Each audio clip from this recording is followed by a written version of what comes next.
Hello everyone, I'm glad you're here with me again. This time I have a theme suggested by Shredy. I want some inspiration about same-sexual attraction, homosexuality. What is the explanation? How does it start? How we can help people who want to change themselves? Thank you Shredy for the comment.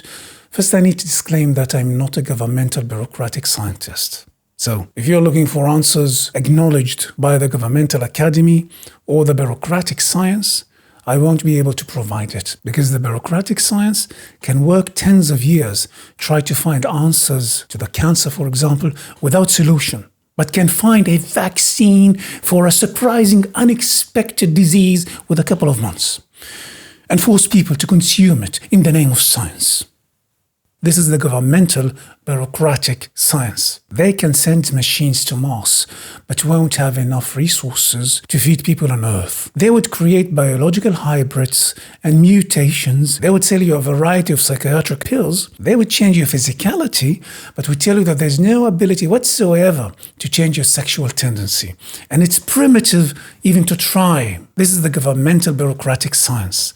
And I made a video in the past about confirmation bias. Can you imagine going to someone to fix your GPS, but the guy tells you that he can't tune the GPS, but he can make a plastic surgery to reshape the car. And he tells you that you would be an idiot if you think the GPS can be tuned, and you are primitive if you dare to try. They would create technology to communicate and to track and to spy and to bomb and weather engineering and social engineering, but they won't have solutions for poverty and starvation because the governmental bureaucratic science is just like the governmental bureaucratic religion. It is neither knowledge nor belief, but rather mindset programming to preserve the positions of the golden children and serve their political agenda. So if you're looking for real transformation or perhaps solutions that the politics have no interest to provide, neither the bureaucratic science nor the bureaucratic religion would provide the answers. So in order to make the maximum out of this video and in order to find inspiration here,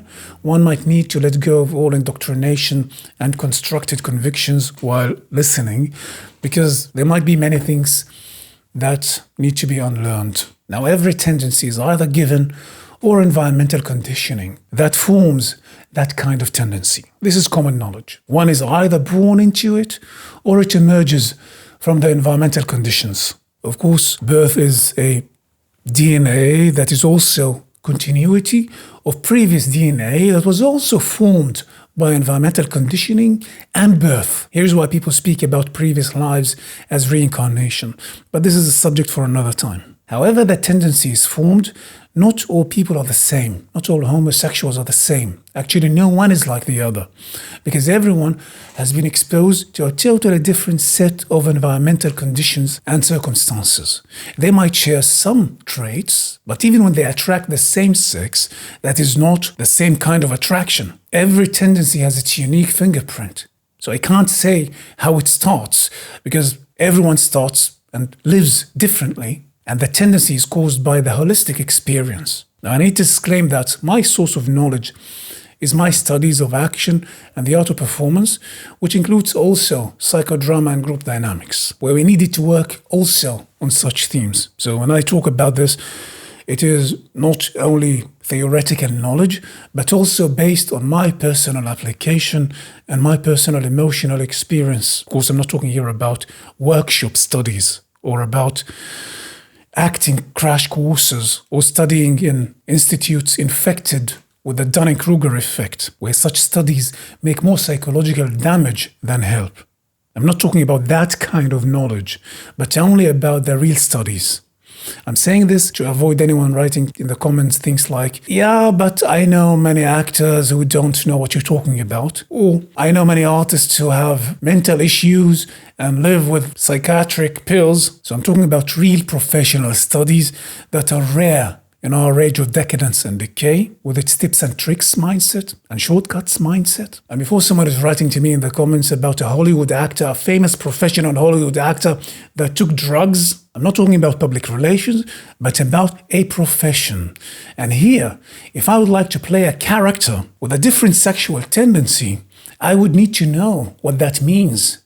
I need to know that emotionally as well. So I need to be able to tune my emotional and sexual compass in a way that serves my objectives. It might sound easy, but though an actor might need to be flexible with it and do it many times, for untrained people, it might be so difficult to do it, even for once in a lifetime. Because it requires a lot of self-knowledge and empathy and emotional wealth and emotional intelligence and universal values and indoctrination of third party, whether it's political or national or racial or religious or gender.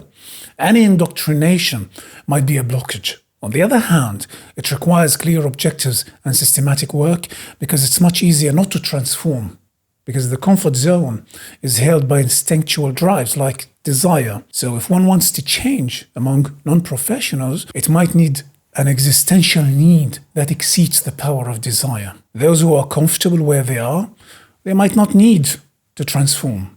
But if they do not have existential urges to transform, they might face difficulties to do it even if they want. Like, who would run faster?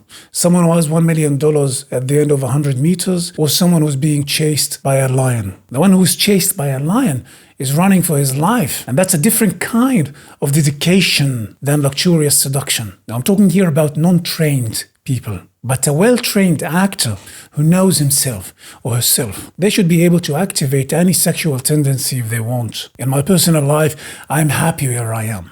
I celebrate my sexual flow, I know my needs, and I practice them in safe environments. And this keeps me satisfied and functional and balanced and creative. But if you're not an actor and you're happy where you are, there's no reason to change. However, if you are suffering from your tendency, and you need to change, here is what you can try to do. First of all, we need to stop judging the sexual tendency as something negative, like trauma or sickness or spell, because it's merely a tendency that can be dynamic and can be tuned. We have spiritual burdens that make our ability to change difficult. And not only sexual transformation, but any transformation. Burdens like pride and jealousy and cynicism, imbalanced judgments, things that we say, many things that we say might sound cool and brilliant, but will become a blockage. Like if I say, I'm a free person, I don't like commitment. As if freedom and commitment contradict each other. You know what damage those people make to themselves while making such judgment? It might sound brilliant when they say it. And many people around them might be inspired by it and repeat it like parrots and say it to their friends, but they have no idea how self-destructive it is. You know how many misconceptions are shaped like this to become blockages? And before I continue, I need to emphasize that we need to use the word judgment in the relevant context. I'm not talking here about judgment that is based on direct access to reality, but about judgment that is based on distorted perception because of the intervention of a third party. When someone says that people who are financially sovereign, someone says that people who are financially sovereign are selfish or charlatans, he didn't meet a person specifically and access the whole picture in order to make such a judgment, but adopted a general concept that is convenient because it helps to cover the fact that he doesn't have the intelligence that is needed in order to become financially sovereign. So it is easier to buy into such general concepts. So he says it, and people like him would applaud him. They have associated sovereignty and freedom with selfishness and put the word selfishness in a negative connotation. How can they ever live like the one they judge and access such abundance? They have already judged it in a way that keeps them avoiding any hint that leads there. And I'm still not talking about compulsive denial, where people deny the truth even when they see it. But this is a subject for another time.